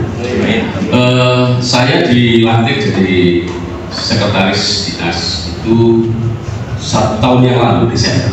Jadi sekarang sudah setahun, dan itu melaksanakan kegiatan-kegiatan yang telah diadakan tahun kemarin. Tetapi saya bersama teman-teman yang memang berdasarkan amanah Permendagri, ada teman-teman BPWK, ada FPK, Forum Pembauran Kebangsaan, kemudian wawasan kebangsaan dan sebagainya, meng-create agar sesuai dengan petunjuk Bupati bahwa dana yang dikeluarkan dari APBD itu harus betul-betul menyentuh dan dinikmati turun ke bawah ke masyarakat. Maka ketika Pak Eko pernah saya baca di medsos juga sempat nyebut cashbank gitu, jangan hanya multur seperti itu saja, ada uang sakunya. Dan sekarang dengan Perpres 33 itu tidak boleh ada honor besar pajak itu yang kadang-kadang saya pikir padahal saya cukup ini gitu ya. Tetapi kemudian kita konsultasi ada transport, tetapi itu tidak penting, meskipun itu sebenarnya penting menurut kebutuhan teori kebutuhan Abraham Maslow. Maka teman-teman sekalian, saya sampaikan ketika ada sosialisasi Pak Eko di gedung-gedung itu sudah kita selesaikan, sudah ada di gedung-gedung. Kemarin ketika pandemi, ibu-ibu bakul-bakul yang jualan di tempat-tempat wisata sepi, ayo kita adakan sosialisasi, pesertanya suami-suaminya yang majelisnya. Kemudian teman-teman ini masuk sehari sebelumnya, masuk ke rumah-rumah orang pakai mesin, menyentuh tadi katanya Pak ini tadi menyentuh ya, sentuh Bu di mana sehat, kebutuhannya apa, lalu saya tahu Mbak Juli, Mbak Tutu, datanya beda, besar hati, anaknya gimana, kebutuhannya apa. Maka nanti ini jadi sebuah jembatan bagaimana kita menyelesaikan sebuah persoalan-persoalan di wilayah. Jadi petunjuk Bali seperti itu sudah kita laksanakan. Sehingga ya mulai itu legowo, setelah ada pertemuan legowo itu orang sing dilek dan orang sing legowo. Jadi legowo singkatannya orang sing dilek, orang sing legowo, beres persoalan seperti itu. Nah itu kemudian pada tahun berikutnya kita rencanakan bersama teman-teman semua atas masukan-masukan.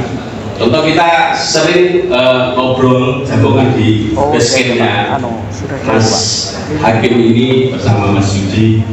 Banyak yang mengusulkan acara-acara jagongan itu penting Mas Yudi. Oke, gimana? Koyo IRC, maka tahun ini akan kita ada 4 kali kegiatan seperti itu yang resmi 4 kali di sana. Bagaimana nanti isu aktual yang akan kita bahas, yang menjadikan rekomendasi yang nanti akan kami suka pada pimpinan. Kebetulan saya Pak Jian. Seperti apa nanti tergantung tema aktualisasinya seperti apa nanti di sana. Ya seperti LC nanti narasumbernya. Terus ada uang transport. Sudah kita anggarkan di base camp. Bahasanya base camp ya. Di base camp itu sebagai alatkan. Jadi termasuk misalkan ketika dengan narkoba, LRPPN Pak, RPN itu kita adakan sebuah kegiatan semacam kopi kebangsaan di sana. Ada rasa kebangsaan yang bersama-sama kita bangun.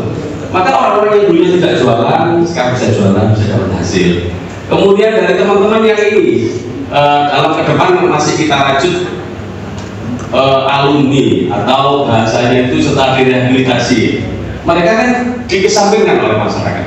Tetapi paling tidak ada tim guru untuk menyelesaikan pasca rehabilitasi itu, seperti kemarin yang di Bututin ya, di Gadesa ada sebuah mobil Tosa kopi, itu anak rehabilitasi yang jualan di sana, rehabilitasi kopi. Sekarang sudah dapat uang, sudah penghasilan. Kemudian ada warung Ancol yang dibangun pemerintah, yang di Peleksenan itu ada 2 anak rehabilitasi ya, yang dari desa itu jual kopi, sudah dapat penghasilan. Sekarang ngaji dia diurusi, penghasilannya juga diurusi. Jadi sekarang bersama teman-teman akan lebih mendapatkan masukan-masukan dengan forum-forum semacam ini, akan lebih besar lagi, akan lebih serap aspirasinya akan lebih bagus, nanti akan disuguhkan kepada pimpinan untuk membangun Tanjung ke depan. Saya kira itu.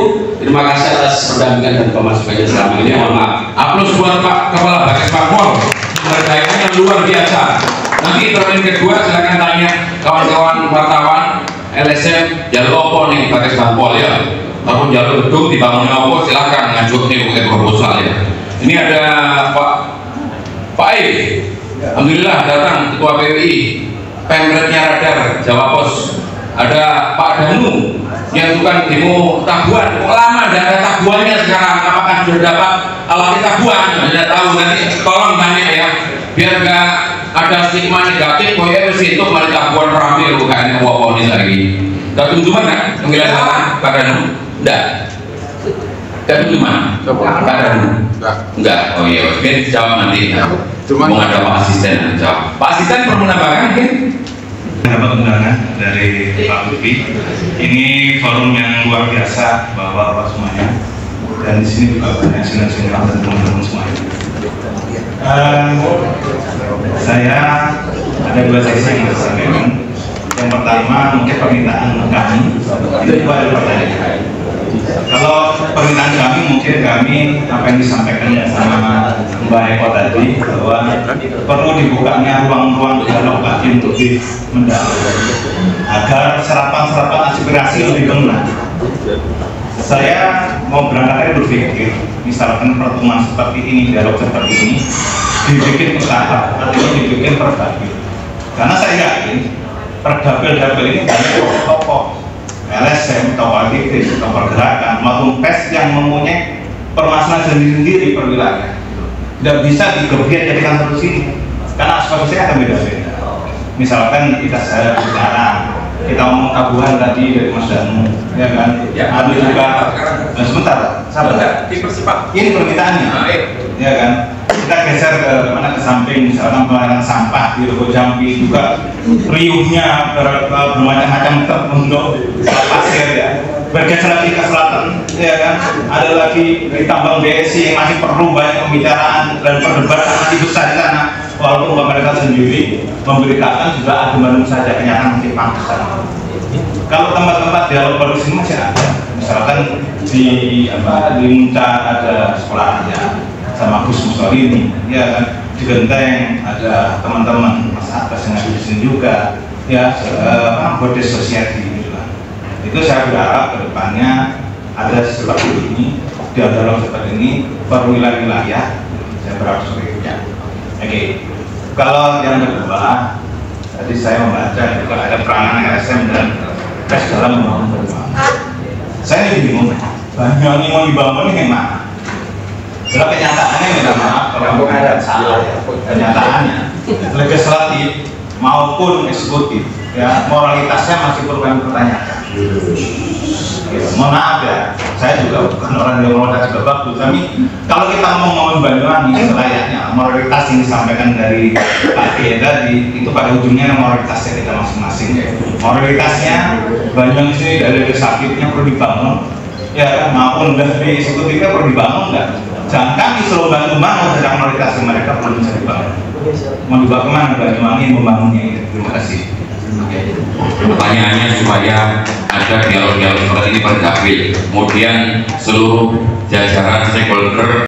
Singkat padat, saya tidak panjang-panjang karena kita kasih resim waktu. Pak Wahyudi yang saya hormati, Suhu, Pak Esbangkol, Pak Adit, teman-teman PPWK, Bapak Asisten semuanya, teman wartawan. Saya hanya ingin menambahkan bahwa kalau hari ini kita berbicara peran LSM dan pers, kami itu teman-teman jurnalis, meskipun KUHP dirubah berapa kali, kami punya undang-undang sendiri. Undang-undang 4099 itu sebuah regulasi. Yang penting mengkritik terus saja. Memang fungsi pers itu ada 4. Yang pertama, kontrol sosial. Wartawan itu tugasnya jenggong, watchdog. Ketika ada sesuatu yang salah untuk kepentingan publik, bukan kepentingan pribadi ya, menyangkut kepentingan publik, di sanalah wartawan jenggong. Ya, jenggongnya di mana? Ya, mengkritik lewat tulisan. Mengkritiknya gimana? Bukan membabi buta, tapi memberikan solusi. Bukan mengkritik yang ujung-ujungnya adalah PR. PR singkatan apa? Nggak tahu saya juga. Jadi yang pertama kontrol sosial, yang kedua adalah edukasi. Teman-teman wartawan di Banyuwangi alhamdulillah sudah menerapkan fungsi tersebut karena mereka tahu kerjanya diatur oleh kode etik jurnalistik, punya SOP. Jadi yang punya SOP itu bukan hanya aparat wartawan, punya standar operator prosedur. Jadi sudah paham itu. Setiap media punya SOP. Yang ketiga, fungsi entertain. Jadi tulisan beritanya bukan hanya politik, bukan hanya pemekaran dapil misalnya, tapi memberikan entertain, hiburan. Siapa tahu dulu namanya sate nyampe itu laku sekarang, nah, karena berkat pemberitaan kuliner almarhum Burgan Kinarno misalnya. Fungsi ketiga adalah ekonomi. Sebuah media nggak bisa idealis hanya memberitakan informasi, tapi juga butuh ekonomi, profit untuk karyawan, gaji dan lain sebagainya. Saya ingin tahu kalau hanya perusahaan media berdiri idealis hanya untuk mencari berita, tapi tetap kepentingan ekonomi tetap dikedepankan. Jadi menurut saya adalah kami teman-teman media ini terkait dengan KUHP yang disahkan, kami punya undang-undang peraturan sendiri, undang-undang 40 dan teks spesialis. Jangan sampai hanya gara-gara kritik dijerat dengan kriminalisasi wartawan. Jadi teman-teman nanti kalau ada praktek jurnalis, karena memang praktek jurnalis ya, bukan wartawan memeras ya, lain ceritanya. Kalau praktek jurnalis berhadapan dengan hukum, jangan mau dijerat KUHP. Tetap mengedepankan undang-undang pokok Pers nomor 4099. Yang pertanyaan terakhir, andai kata Pak Wahyudi dicalonkan menjadi bupati, siap enggak hari ini?